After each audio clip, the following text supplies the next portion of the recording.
हृदयेऽर्तिनाम् श्रीवेङ्कटनिवासाय श्रीनिवासाय मङ्गलम् लक्ष्मी सविभ्रमालोकसुभ्रूविभ्रमचक्षुषे चक्षुषे सर्वलोकानां वेङ्कटेशाय मङ्गलम्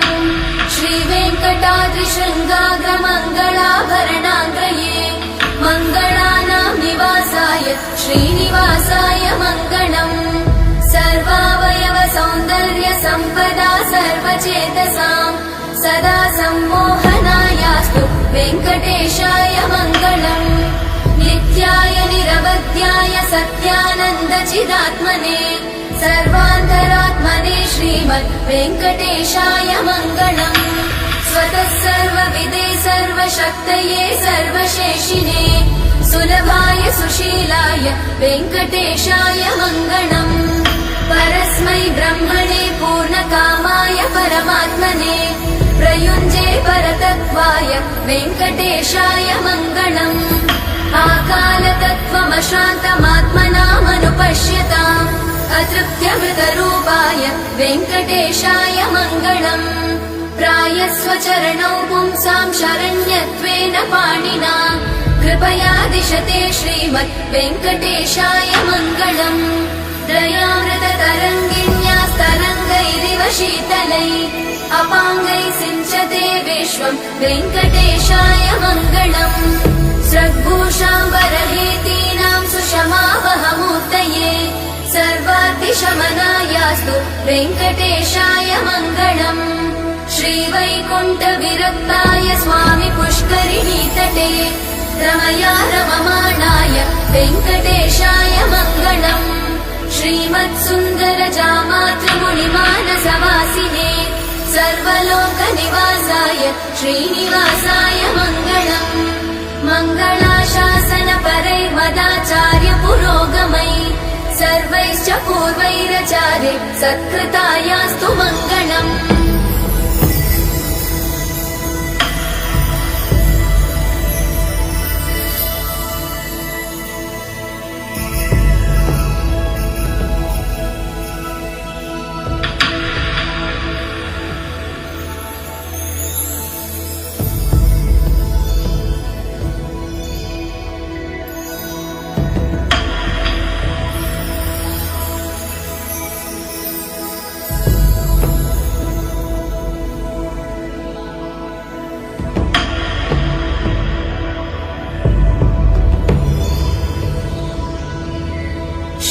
कान्ताय कल्याणनिधये निधयेऽर्तिनाम् श्रीवेङ्कटनिवासाय श्रीनिवासाय मङ्गलम् लक्ष्मी सविभ्रमालोकसुभ्रूविभ्रमचक्षुषे चक्षुषे सर्वलोकानां वेङ्कटेशाय मङ्गलम् श्रीवेङ्कटाद्रिशृङ्गाग्रमङ्गलाभरणाङ्गये मङ्गलानां निवासाय श्रीनिवासाय मङ्गलम् सर्वावयव सौन्दर्य सम्पदा सर्वचेतसां सदा सम्मोहनायास्तु वेङ्कटेशाय मङ्गलम् नित्याय निरवध्याय सत्यानन्दचिदात्मने सर्वान्तरात्मने श्रीमद् वेङ्कटेशाय मङ्गलम् स्वतः सर्वविदे सर्वशक्तये सर्वशेषिने सुलभाय सुशीलाय वेङ्कटेशाय मङ्गलम् परस्मै ब्रह्मणे पूर्णकामाय परमात्मने प्रयुञ्जे परतत्त्वाय वेङ्कटेशाय मङ्गलम् आकालतत्त्वमशान्तमात्मनामनुपश्यताम् अतृप्त्यमृतरूपाय वेङ्कटेशाय मङ्गलम्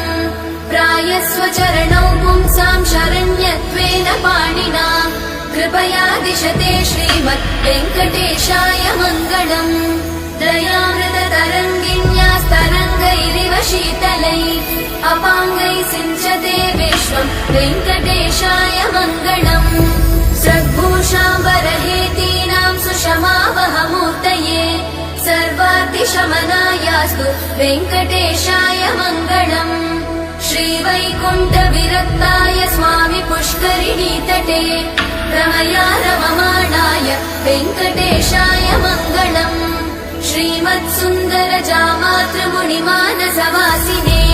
सर्वलोकनिवासाय श्रीनिवासाय मङ्गलम् मङ्गलाशासनपरैर्वदाचार्य पुरोगमै सर्वैश्च पूर्वैराचार्य सत्कृत